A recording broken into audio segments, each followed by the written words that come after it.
genuine threat to our country. And that's what I want to address this morning. And I also want to commend Hans von Spakovsky for his extraordinary work at the Federal Election Commission and on other matters with which we are philosophically in sync. And so I welcome you all here. In addition, the 6 secretaries of state, I'm not going to mention them all, but I did mention the Secretary of State of Alabama, that I was born there, and I always take a special interest in Alabama affairs, and congratulate the Crimson Tide for being in the championship one more time. Should be a heck of a game. As all of you know, there's a certain segment of the liberal establishment that's long wanted to be able to do an end run around the Constitution when it comes to national elections. They don't like the way the Electoral College works, and they'd like to do away with it. Now, that's not an entirely new idea.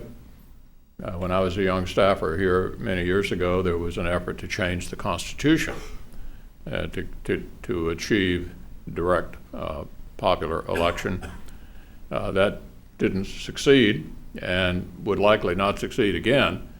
So people who want to undermine the way we conduct elections in this country have chosen a new and rather creative way to go about changing the Constitution without actually having to amend it.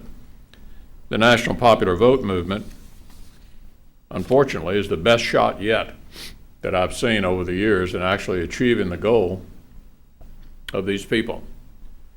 While most of us have been focused on individual candidates, those folks have been busily pushing a plan to ensure that only a few of the most populous and most liberal states determine who actually wins. For those of you who aren't up to speed on the National Popular Vote movement, here's the latest. On August 8th, California Governor Jerry Brown signed a bill enrolling California into the National Popular Vote Interstate Compact, bringing advocates nearly halfway to nationwide enactment. Already 7 other states and the District of Columbia have passed this legislation. All of them, not surprisingly, the bluest of blue states. So now, with only 138 electoral votes needed for the compact to kick in, the addition of just a handful of states could make this plan a reality. This would mean that from now on, just 12 states could decide our presidential elections. Whoever wins the national popular vote would automatically get the electoral votes of every state in the compact. The people behind this movement have been pushing it in every single state legislature. It's being spearheaded by 2 eccentric businessmen and one of George Soros' sons. And they're getting dangerously close to achieving their goal of eliminating the Electoral College without, as I said earlier, without actually amending the Constitution. Without anybody even noticing, unfortunately, what they're up to. And I hope the meeting today begins to bring greater awareness of what's going on out there. They're as well funded, unfortunately, as they are well organized. And they're getting close to the finish line. The organizers of the NPV movement have been successful because they've made an appealing pitch. They're telling people they just want to make sure the winner of the popular votes gets the prize. Pretty good soundbite. What they're not telling people is this undermines the Constitution, it undermines federalism, and the original compromise of the founders aimed at ensuring the sovereignty of the states. And that's why a lot of high-profile advocates in both parties have fallen victim to this scheme. My hope is that as folks learn more about the consequences, from constitutional infirmities to the administration of elections, we can right this ship and prevent this scheme from becoming law. Now, let's look at some of the legal issues. If NPV were to become law, a number of legal problems would immediately result. But let me say at the outset, I don't want to get to that point. We need to beat this thing. We need to kill it in the cradle, if you will, before it grows up into litigation, because I'd hate to have the future of this depend on the courts. But if we get to that point, the first is the fact that it violates the equal protection of voters. The The Equal Protection Clause of the 14th Amendment ensures that every voter is treated equally. Yet under NPV, voters in states that haven't signed on to the compact will be treated differently than voters in states that have. On this basis alone, I would hope that NPV would be found unconstitutional. Another issue is congressional approval. There is some debate about whether in using the compact clause in Article 1 of the Constitution, the NPV, if it survived constitutional challenges, would require direct congressional approval. The courts have already recognized that interstate compacts must get the consent of Congress if they increase the political power of compacting states at the expense of federal supremacy or at the expense of non-compacting states. But depending on Congress, or to solve the problem, obviously depends on who controls Congress at the particular moment this threat becomes reality. I assure you, if this issue comes to Congress, I'll be leading the charge to make sure that it suffers the same, the kind of fate that it richly deserves. Another legal issue relates to the lack of enforcement mechanism. In other words, regardless of whether Congress has to ratify this thing, there is still no enforcement mechanism to force states to abide by it. This means that states could withdraw prior to or after an election, or simply refuse to provide the electoral votes it signed on to after an election, since Article 2 of the Constitution delegates this power to states. Ultimately, it will be up to the courts and the constitutional scholars to decide whether NPV violates the Constitution. My preference and my message to you today is we need to get engaged in it now so it doesn't get to that point. So let's talk about some of the election administration issues if this were in fact to be law. Simply put, the practical application of the national popular vote spells nothing but trouble. As you all know, every state has a unique set of election laws. The federal government does not dictate nationally state election laws. Reconciling the differences is completely impossible. Just take candidate eligibility. According to NPV, the electoral votes of compacting states could be awarded to a candidate who did not even qualify to be on the ballot in that state. Imagine that. Your state's electoral votes go into a candidate who wasn't even on the ballot in the state.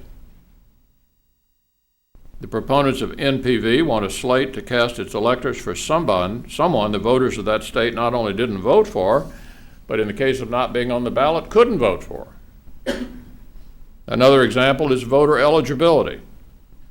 That differs from state to state. Under the NPV scheme, people who are eligible to vote in one state could end up impacting the outcome of a presidential election in states where they aren't even eligible to vote. For instance, felons who can vote from prison in Maine could impact the outcome of the vote in New York, where felons aren't allowed to vote from prison. Another example, voters in states that don't require voter registration, and a few don't because they just have no history of requiring voter registration at all, you just show up and vote. Or those that have same-day registration, which is a few states, could impact those which require voter registration and extensive authentication to ensure the integrity and accuracy of the election. There's some parts of the country that have no history of voter fraud, and others where it's been a big problem. So they have different procedures for becoming eligible to vote. I'm told in North Dakota, for example, Hans, you just sort of show up on election day and vote, right? But it's a small state, everybody knows everybody, and they don't have a history of fraud.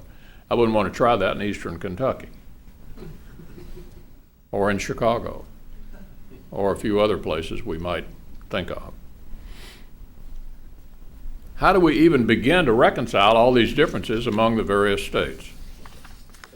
Another potential problem is the fact that because high population areas would have a bigger influence under NPV, voters in those areas will have a greater incentive to commit voter fraud. Moreover, areas where voter fraud exists would have an outsized impact by impacting areas where it doesn't. In other words, jurisdictions that more registered voters than eligible voters will impact those with clean rolls. Dead people and pets who have voted in the past will become more plentiful in the future. The disenfranchisement of voters in every other state will be rampant, and it will be widespread. This is clearly a recipe to bring back the old-fashioned stuffing of the ballot box. So let me repeat a point I made a moment ago that I think is particularly important and which reflects the wisdom of our current design, a design that worked just fine for more than 2 centuries. As designed right now, every state's voter fraud is confined to that state, to one state.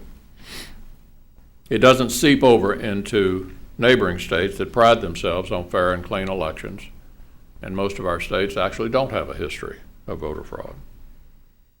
That would likely change under NPV.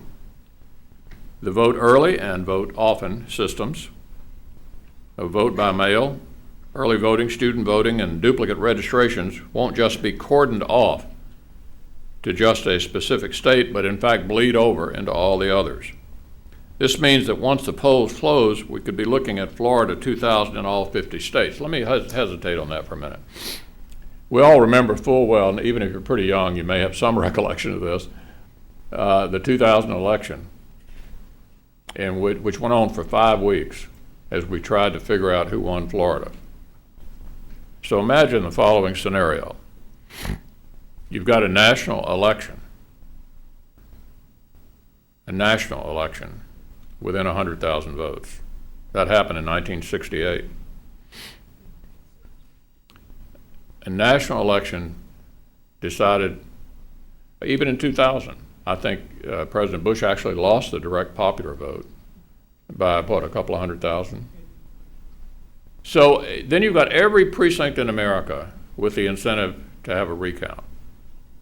So these recounts are going on in 50 states, all across America.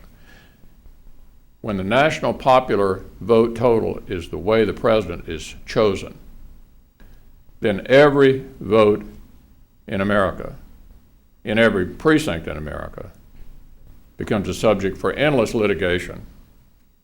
There wouldn't be a chance that the presidency would be resolved by January 20th in time for swearing in a very close national popular election. Not a chance. Litigation would be going on all across America, in every county, in every state. We wouldn't have a clue who was going to end up being president of the United States. And close elections nationally in popular vote totals are not all that unusual. But under the current system, you get 50 different outcomes, and you resolve each of them within those 50 silos, consistent with state law in those 50 places. And even when you have a really tight national election like we had in 2000, you can at least resolve it in one place, rather than having that sort of metastasize, if you will, to 50 different places where you've got uncertainty everywhere in America. This is a catastrophic outcome.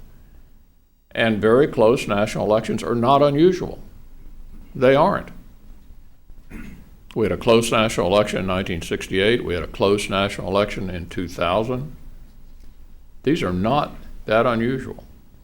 So you could look forward to this happening several different times during your lifetime based on the past history we've had in this country. If you're young, you're likely to see, if we went to this system, you're likely to see this 2 or 3 times in the course of your life.